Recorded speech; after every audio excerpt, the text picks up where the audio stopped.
ഒന്നാണോ രണ്ടാണോ എന്താണ് ഇപ്പൊ അതിലൊക്കെ? എന്തെങ്കിലും പുതിയ മാസം, പരിശുദ്ധ മാസം വരികയാണെങ്കിൽ ഈബത്തിനുള്ള എന്തെങ്കിലും വഴി ഉണ്ടാവുക.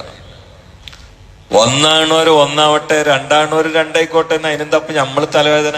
അങ്ങനെ തന്നെയാണ് ഫിഖ്. ഒരു വീട്ടിൽ ചിലപ്പോ രണ്ടാക്ക രണ്ടാവും, രണ്ടും ശരിയാണ്. ഉദാഹരണം 29 എന്റെ ജ്യേഷ്ഠ മാസം കണ്ടു എന്ന് വിചാരിക്കുക. അയാൾക്കിന്ന് ഒന്നാണ്, എനിക്കും മുമ്പ് വിശ്വാസം ഇല്ലെങ്കിലോ എനിക്കൊന്നല്ല. കഴിഞ്ഞു. വിശ്വാസം ആൾ പറഞ്ഞു എനിക്ക് മനസ്സിലാകണില്ല, എനിക്ക് ബോധ്യപ്പെടുന്നില്ല, ഞാന് ഒന്നാക്കൂല, എനിക്ക് നാളെയാണ്. ഇന്നത്തെ അല്ല ഞാൻ പറയട്ടെ, ഇന്നിപ്പോ ഏതായാലും ആണ്. അത് ഫിഖ് അങ്ങനെയാണ്. ഇപ്പൊ ഞമ്മ ഉണ്ടാകാൻ കൂടി യാത്രയാണ് ഒരു വണ്ടിയില്. നിങ്ങൾ വടകര ഇറങ്ങാണ്, ഞാൻ കണ്ണൂർ ഇറങ്ങാണ്. നിങ്ങൾക്ക് ളുഹർ 4 റക്അത്ത് നിസ്കരിക്കണം, എനിക്ക് 2 റക്അത്ത് നിസ്കരിക്കാം. കാരണം ഇവിടുന്ന് വടകരക്ക് 130 കിലോമീറ്റർ 128 ഉള്ളൂ. അപ്പൊ കസറാക്കാൻ പറ്റൂല. ജമ്മാക്കാന്നുള്ള അഭിപ്രായമുണ്ട്, കസറാക്കാൻ പറ്റില്ല. നേരെ അപ്പുറത്തെ സ്റ്റേഷനിൽ ഞാൻ ഇറങ്ങുന്നുണ്ട്, എനിക്ക് അതാ ഒരു വണ്ടിയിലെ 2 2 നിയമോ. എന്താ പ്രശ്നം? അങ്ങനെ തന്നെയല്ലേ ഫിഖ്. അതിലുള്ള കാളിയന്മാരെ മുഴുവനും കുതിര കയറി ഈബത്തും പറഞ്ഞ് നല്ല നല്ല മാസങ്ങളൊക്കെ നമുക്ക് കേടാക്കെന്ന് പറഞ്ഞാല് മാസം ഉണ്ട് എന്നുള്ള വിഷയമല്ല എന്ന് ഹദീസിന്ന് മനസ്സിലായത്. 29 ഇന്നലെ ഇപ്പം മാസം കാണാൻ സാധ്യതയുണ്ട്. അവിടെയാണ് മിഞ്ഞാന്ന് ഫൈന് ഉമ്മ അലയിക്കും എന്ന ഹദീസിൽ ഒരു വാക്കുണ്ട്. മേഘാവൃതമായാൽ എന്ന് പറഞ്ഞാൽ എന്താ? മാസം സംഗതിയിൽ അവിടെ ഉണ്ട്, പക്ഷെ മേഘം കൊണ്ട് നിങ്ങൾ കണ്ടില്ലെങ്കിൽ 30 പൂർത്തിയാക്കണം എന്ന് മുഹമ്മദ് മുസ്തഫ. ഇത് ഹദീസല്ലേ? അപ്പൊ പിന്നെ ഉറപ്പിച്ചോരോ നമ്മൾ കുറ്റം പറയരുത്, അവര് കണ്ടിട്ടുണ്ടാവണം. മറ്റുള്ള കാളിമാർക്ക് ബോധ്യപ്പെട്ടിട്ടുണ്ടാവില്ല. ഓരോ കാളിമാരുടെ കീഴിൽ ആരൊക്കെ നിൽക്കണ അതിനനുസരിച്ചുകൊണ്ട് അമല ചെയ്യുക. അതാണ്ടുകൊണ്ട് ഈബത്ത് പറയാൻ കാരണമാക്കരുത്.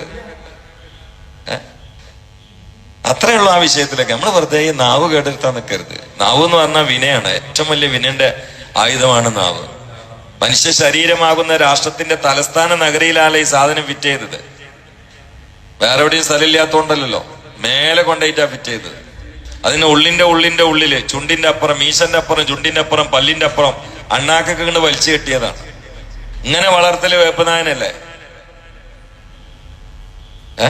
ഏറ്റവും അപകടകാരിയല്ലേ ഇങ്ങനെ വളർത്തല്? ഈ സൃഷ്ടിപ്പിൽ തന്നെ ഒരു തത്വമുണ്ട്, ഇത് പുറത്ത് കിടുമ്പോ ശ്രദ്ധിക്കണമെന്നാണ്. ഇത് പുറത്ത് കിടുമ്പോ ശ്രദ്ധിക്കണമെന്ന്. അതുകൊണ്ടാണ് സിദ്ദീഖുള്ളാനൊക്കെ പലപ്പോഴും വായിൽ കല്ല് വെച്ചുകൊണ്ട് നടന്നിരുന്നു. ആളുകൾ ചോദിക്കും എന്തിനാ തൊള്ളേ കല്ല് വെച്ചിരിക്കണെന്ന്. അറിയാതെ വല്ലതും പറയണ്ടെന്ന് മേടിച്ചിട്ടാന്ന് പറയും. ഇന്നൊക്കെ ഒരു ലോഡ് കല്ലിറക്കേണ്ടി വരും വെക്കുകയാണെങ്കിൽ. ഓരോരുത്തര് തെറ്റുകളും ഹറാമുണ്ടെങ്കിൽ നമുക്ക് ആണ്ടുകൊണ്ട് ഏറ്റുമുട്ടാം. അങ്ങനത്തെ വിഷയമില്ലല്ലോ. ബോധ്യപ്പെടുന്ന അനുസരിച്ചുകൊണ്ട് ഓരോരുത്തർ വിധിക്കട്ടെ, അവരെ തുടരുന്ന ആളുകൾ അതനുസരിച്ച് പോട്ടെ. അങ്ങനെ തന്നെയാണ് ഫിഖ് എന്ന്. ഫിഖ് അനുസരിച്ചുകൊണ്ടല്ലേ അമല ചെയ്യേണ്ടത്. നമ്മളെന്തിനാ അതിലൊക്കെ കരിവാരി തേക്കണത്? നമ്മളെ അമലേറ്റ് പോയാൽ പോരെ. അള്ളാഹു സുബ്ഹാനഹു വ തആല നാവ് കൊണ്ട് അന്യായങ്ങൾ പറഞ്ഞ് അവസാനം വിനയുണ്ടാകുന്ന അവസ്ഥയിൽ നമ്മളൊക്കെ കാത്തുരക്ഷിക്കട്ടെ. ഫിഖിയായ ചില കാര്യങ്ങളിൽ, ശാഖാപരമായ ചില കാര്യങ്ങളിലൊക്കെ ആണ്ടുകൊണ്ട് അഭിപ്രായ വ്യത്യാസം ഉണ്ടാവും. അത് നമ്മൾ ആണ്ടുകൊണ്ട് ഏറ്റുമുട്ടിയിട്ട് ശത്രുക്കളാവരുത്. അതൊക്കെ ഫിഖ് അങ്ങനെ തന്നെയാണ്. ഓരോ ആളുകൾക്ക് ബോധ്യപ്പെട്ടത് അവർ പറയും, അതനുസരിച്ചുകൊണ്ട് അത് വിശ്വാസമുള്ള ആളുകൾക്ക് പോകാമെന്നല്ലാതെ ചേരി തിരിയാൻ അത് കാരണമാക്കരുത്. നമ്മുടെ ഈമാൻ അത് നഷ്ടമാണ്. അള്ളാഹു കാത്തുരക്ഷിക്കട്ടെ. സല്ലല്ലാഹു അലാ മുഹമ്മദ് സല്ലല്ലാഹു അലൈഹി വസല്ലം. സല്ലല്ലാഹു അലാ മുഹമ്മദ് സല്ലല്ലാഹു അലൈഹി വസല്ലം. اللهم صل على محمد يا ربي صل عليه وسلم.